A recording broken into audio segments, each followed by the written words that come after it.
Harvey Korman. Yes. I'm just going to mention the name and see what happens. Right. Well, he doesn't call anymore. I don't know what the heck's wrong with him. He's really annoying.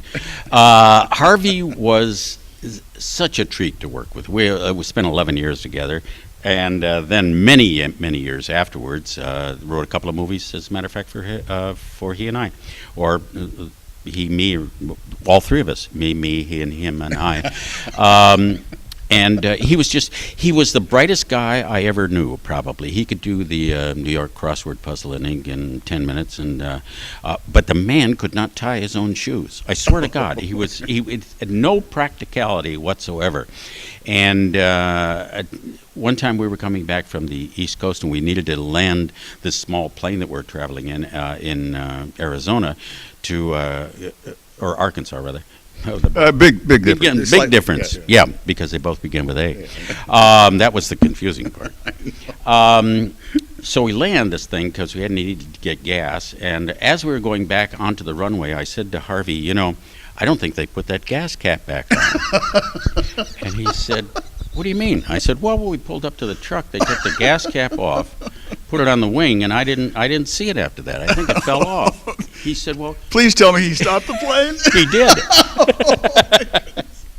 Yeah. He said, go tell the pilot. I said, I don't want to get involved. He said, are you crazy? We could be killed. No. I said, well, why don't you go tell him? So he went up, knocked on the door, and said, Captain, yes, you don't have your gas cap on. There's this long pause. The captain says, we don't have a gas cap. Yeah. So he was kind of annoyed with me there for a while, Where did Dorf come from? We were doing a sketch one time, a takeoff on Fantasy Island, and I was doing Hervé, and I had shoes on my knees, kneeling on the ground, and I said, if you put a hole in the stage, I could stand in a hole and put the shoes on there. It would look like I'm just standing there. You could have some strange moves. So they did, and once in a while, if you'd see The Price is Right, when Bob was walking across the stage, he'd go like that, because that hole is still there where we... put in the stage. I'm sure you watched the show just to see those. Yes. Bob, what's that? Listen, you've been around long enough to work basically with... I've been around long enough to work. Yes, but to have worked with probably every major star. And, I was going to say, should I ask him who he's worked with or who he hasn't worked with, or is there anybody left? There were some great... I think when I was a kid and would look at that silver screen and see all of those wonderful movie stars and everything and think, oh my gosh, it would be so nice to meet them someday. And I got to meet most of them. I really did in the time frame that I was in the business, all the way back with everybody really. But I think if I had to put it all together and say what was the best, was definitely the Burnett show with Okay, now that's a time, an era, a span of time, I should say. So was there a moment? I'm not going to ask for the funniest, but I mean just the top of mind. One of a funny, memorable moment that you can share with us. And you've been hilariously funny as it is, but I mean, a moment. In fact, I've enjoyed myself. Really, I'm so glad because I think I've enjoyed myself twice as much as you have. These things happen. I think, getting back to Don Knotts, we were doing the Apple Dumpling Gang. Incidentally, if you're doing a movie called The Apple Dumpling Gang, you can rest assured you're not going to get an Oscar. That's true. Yes. Just title alone is not, From Here to Eternity, Marty and The Apple Dumpling Gang. It's not going to make it. We were supposed to be dance hall dandies, and we were disguised in a dance hall. Don was, and he had on, we had on these tutus and these fishnet stockings and high heels and the wigs and everything. And the lipstick and the whole thing. We were supposed to be dance hall girls. So Don was saying, Tim, we're going to work in the morning. He said, that's freezing in those dressing rooms. And I don't know. I just, I don't like getting undressed there in the morning. So I said, that's a good imitation of Don. Oh, is it? Yes, it is. Oh, well, maybe I'll use it. So I said, well, Don, I got an idea. Why don't you tell the wardrobe people to bring you your stuff to your room, and you get dressed in your room in the morning, and then you wouldn't have to go all the way out there, get in that cold trailer, take off all your clothes, put the other stuff back on and everything. That's a pretty good idea, Tim.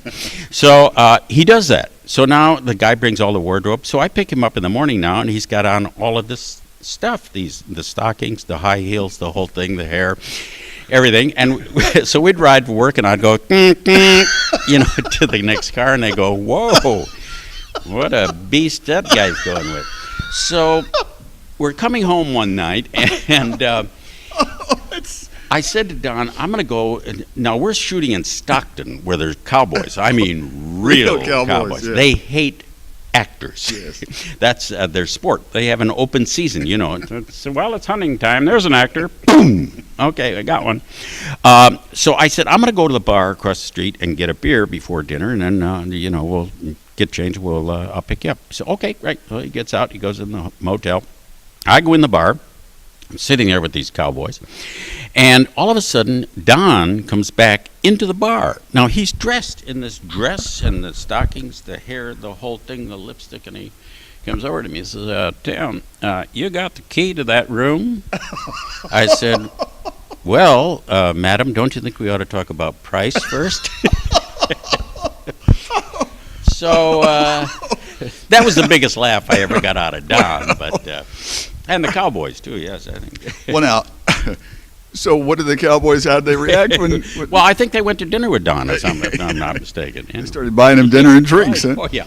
Well, I think we're almost out of time because you have a show to get to. You're kidding. And I can't even begin to thank you enough for your time. And Well, give it a shot. See what happens. Thank you. At least start. Tim, thank you a million times over. Thank you. And I know you'll kill tonight because not necessarily. We try to just keep a very low level. I do have one last question for you. What is there something that you still want to do? I mean, something that is in your near future that you still want to do? That you haven't done, or I would like to put all of my vegetable soup into a blender one time so that it really chopped up everything and then just drink it. Vitamix, they make them in Cleveland. Yeah, but that's a cold one. Or no, is it a soup? No, that'll actually turn it hot. Really? Absolutely. You put it on high, though. Look at how much you got to put it on can high. Satisfy yourself by just chatting. All right. Well, thank you. This has been the most pleasant time I've spent this evening. So perfect. Yes. Yeah. And the even more pleasant times are right behind it. Well, then you luck it all. That's it for us with Tim Conway here at the Kravis Center for his performance tonight. This is Palm Beach Live, Work, Play. I'm Tim Bird, the Birdman. Birdman? Birdman.